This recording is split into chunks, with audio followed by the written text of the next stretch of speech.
Hi. Okay. Can you guess where I am? So,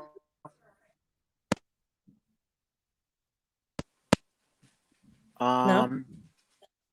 you are uh, in front of a backup generator thing.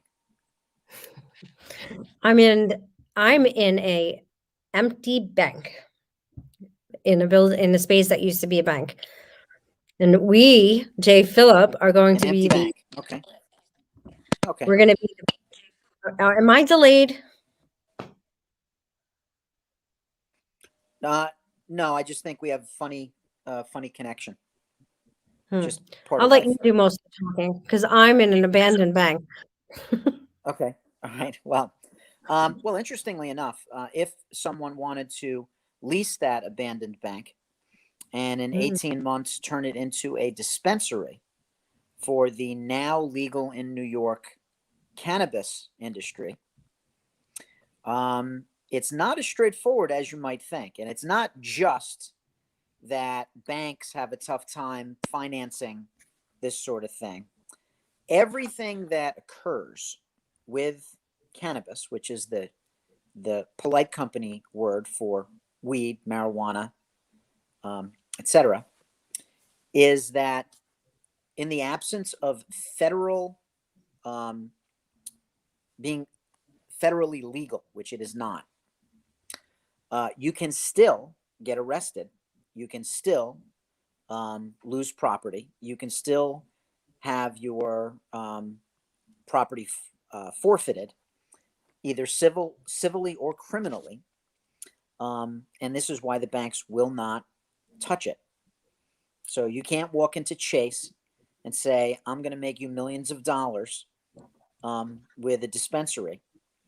Chase will be like, "Yeah, can't do it because it's still illegal at the federal level, and it's a problem. It is. It is.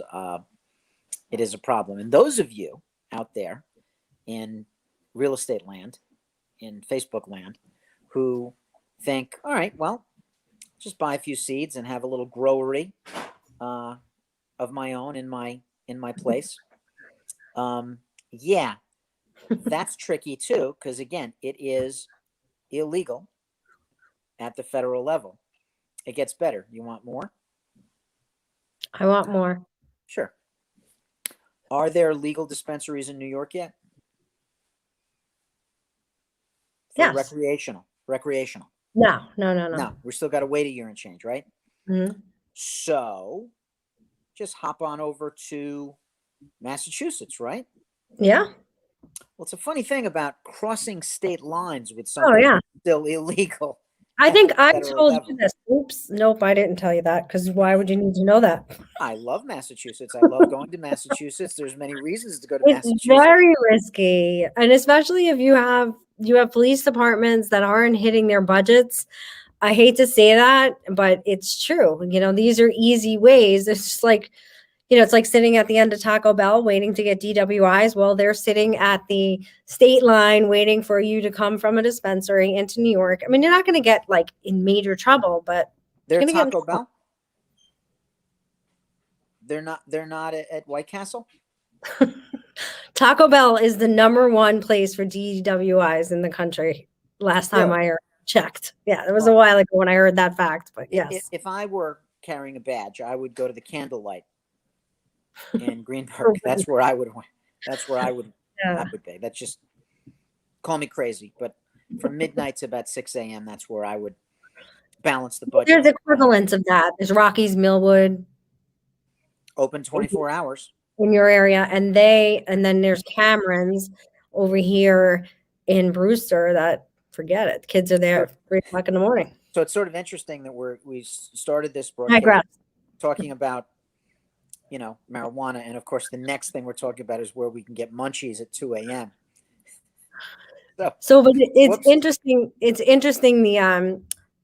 There's a lot of opinions on how legalizing marijuana would impact property values.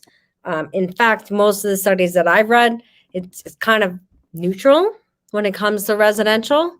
And when commercial, the demand increases for land and for warehouse. Um, so it does impact the commercial real estate market positively, but I don't think there's really much studies in either direction. They all seem pretty neutral to me. Well, And this is actually why it is so important to be legalized at the federal level. And first of all, for all my friends out there who disagree, who think it's a gateway drug and everything like that, listen. Weed is going to be legal at the federal level eventually because we can't afford not to. We have a 20-something trillion dollar national debt. Only 8 years ago, it was $13 trillion. We are oozing debt. Municipalities are at the breaking point. New York State is $60 billion in debt. We need the money. We need the tax revenue. And we also need people to mellow out. So, excuse me. So, when it's legal, we can start like give it out to at the buyer presentations, seller presentations. Have it at closing. Have a like a cookie jar and have a little plate of gummies out at every closing. Yeah, no more mints. But yeah, so if it has to be legal at the federal level for money to be able to change hands, for financial institutions to be able to be involved, for people to not have to worry about crossing state lines or having the whim of whatever government is in place do their thing with the arresting and all that stuff. To go back to the original question you said is are there any studies about its effect on property values? There aren't enough studies about marijuana to begin with at any level. Yeah. Property values, medicinal benefits, anything, because illegal substances are tough to research, right? So we need, for those reasons, for it to be legal at the federal level. I'm all for federalism. I'm all for states' rights to do what they see fit on certain things. I've always appreciated the fact that you can get fireworks in some states, but not New York. You have to wear a motorcycle helmet in the state of New York, but in Connecticut, you can get your brains dashed. It's, caveat rider, okay, if you want. But we need studies to be done. This is where I want my tax dollars to go. We want studies to be done on things like property values, on things like medical benefits and so forth.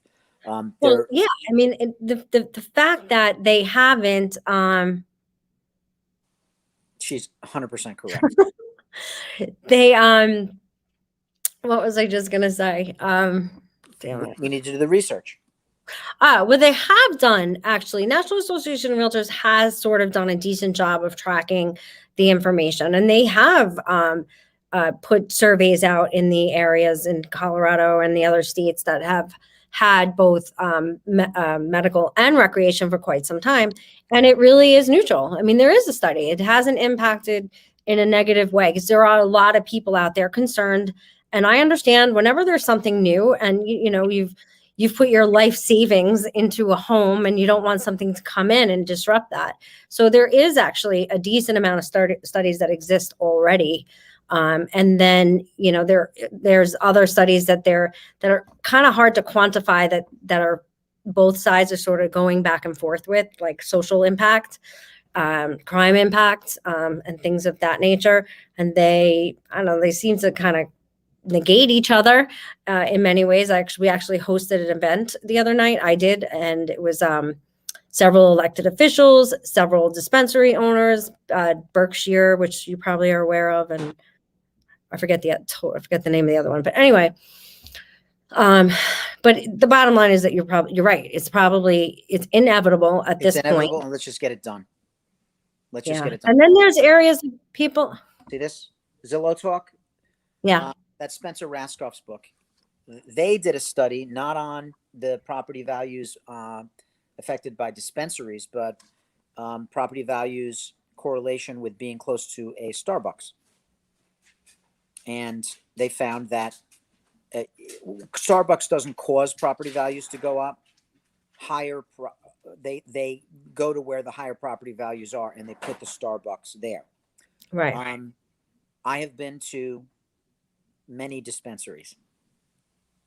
I can tell you, especially in Las Vegas, that they make Starbucks look like a garage sale.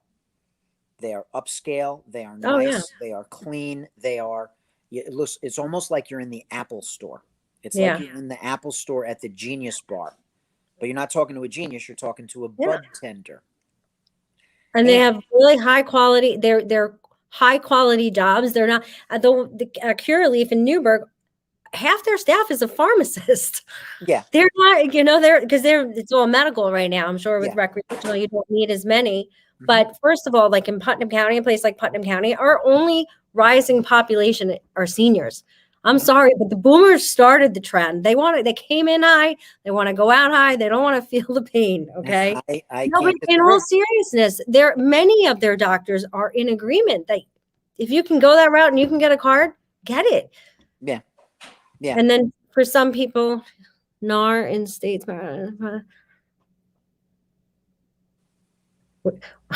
Yeah. So that's the other thing, is that there are homeowners associations. So here's an interesting thing. This is a sort of an interesting thing. If you have a medical marijuana card and you live in a homeowners association, or your landlord is not okay with you partaking, you are not protected by the ADA, because the ADA does not cover anything that has a federal prohibition on it. Okay. So you can live in a homeowners association. You can live in a planned unit development. You can rent from somebody. All of whom can say no weed. And you know what? You got no recourse. Except, a lot of coffee grinds on the floor. I don't know. It's crazy. It now. I don't know that they can say no weed if you have a prescription for it. I don't think that that's true. You cannot deny somebody their actual medically prescribed. It's like having a seeing eye dog. No, just because the dog's not allowed. It should be like having a seeing eye dog. It should be like building a ramp. It should be considered a reasonable accommodation. But the reason it is not a reasonable accommodation is because it is still a federally prohibited substance, and the ADA does not cover that. Your logic is sound. Yeah, of course it is. Logic to federal law.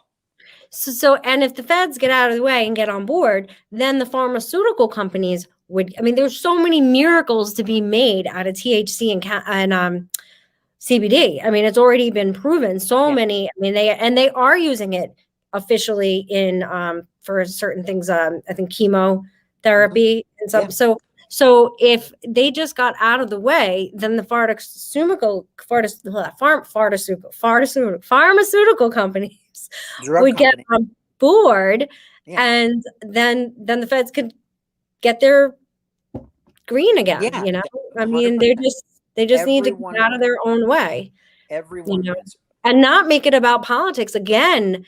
Yet again, such an important policy boils down to Democratic and Republican. How about like people? Even in New York State, the fact that they didn't put this out to referendum instead of giving it to towns, which I'm glad they didn't give it to counties, because that would have been a complete disaster.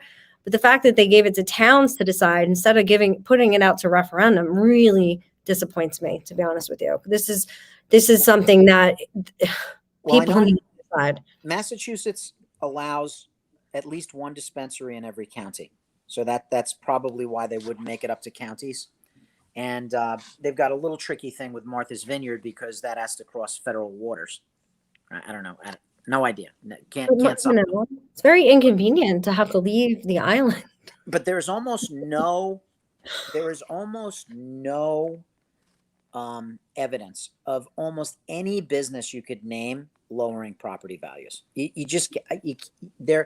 People talk about, like group homes for people with disabilities. Oh, it's going to lower property values. I'm with you on that. You're going to walk around town, any town. All right. And you can go to the moms pages or the community pages.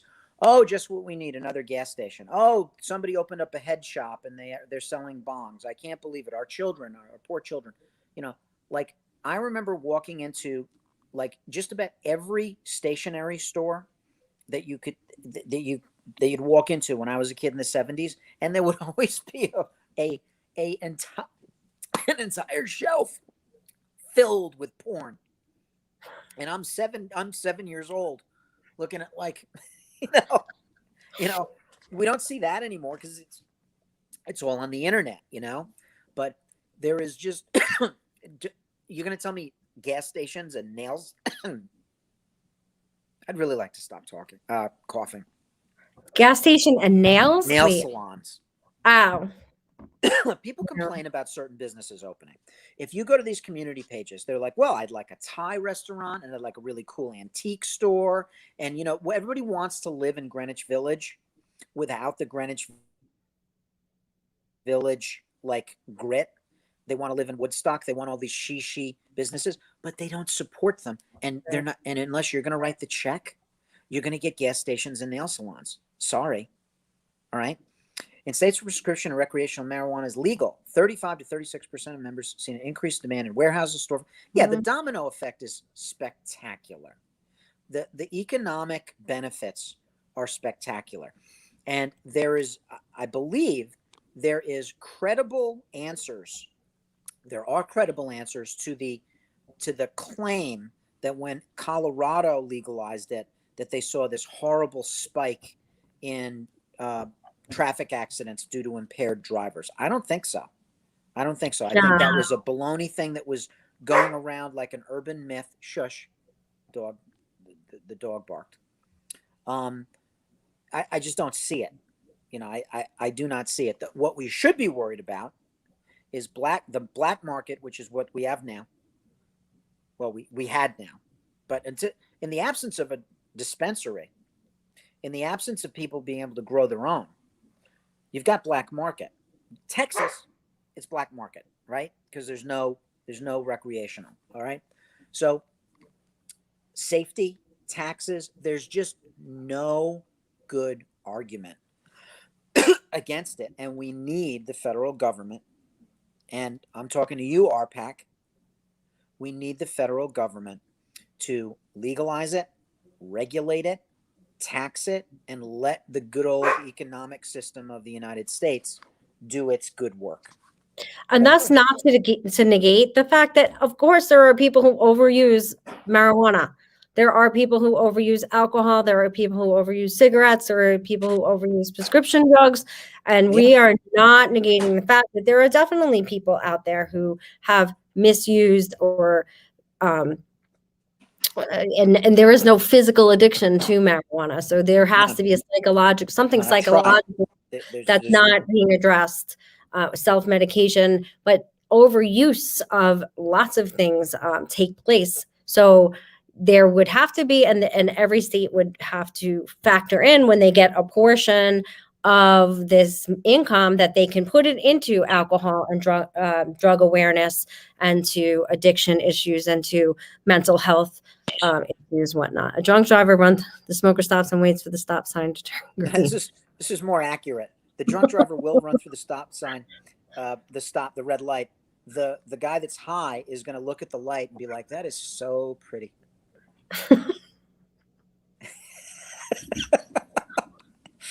When I was waiting tables in Austin, Texas in 1987, the wait staff was talking about doing mushrooms. And one of the waiters, who's probably old enough to be a grandfather now, was talking about how he was on mushrooms and stopped at a light and was just looking at it like, that is so cool. And he said he didn't know how long he was stopped, but he was probably there for like 20 minutes until somebody, at 2 a.m. pulled in behind him like, honk, honk, let's go, buddy. Or I want someone what he's on. Yeah, you got any left? So, all right. So let me tell you this quick, because then I got to run. All right. So I'm at 1875 Route 6, which is in Carmel, and it was Sterling Bank. So I sold a building to my client in a pandemic, and we have demolished the whole first floor, 6,000 square feet. Okay. And I'm going to be the project and property manager. We're turning it into a really cool high-end sort of combination of retail, food, health and wellness, and even office. And then there's going to be pop-up space. We have a prep kitchen, so we can have pop-up dining, pop-up artists, pop-up musicians. We're going to have seasonal stuff outside, seasonal kiosks inside. It's going to be like a real vibrant sort of always changing interactive kind of really cool place. We're keeping the bank teller window. So any of the stuff inside here that you're interested in, food or whatever, you're going to be able to always have. Because Drive mom, up. yeah, moms don't want to have to go back to taking those kids out of the car and all that stuff. They like that. So it's going to be cool. It's going to be a lot of fun. So it's called Promenade on 6, and we're super excited. I like it. By the way, I may have some consignment stuff for Julia's thing. All right, cool. Yeah, we'll have to talk about that. So that's unscripted, folks. That's how it goes. That's how it goes. All right. Yeah, there is no physical addiction. We've tried. There's no physical addiction because there's no withdrawal. Okay, Jennifer, have yourself a great day. You too.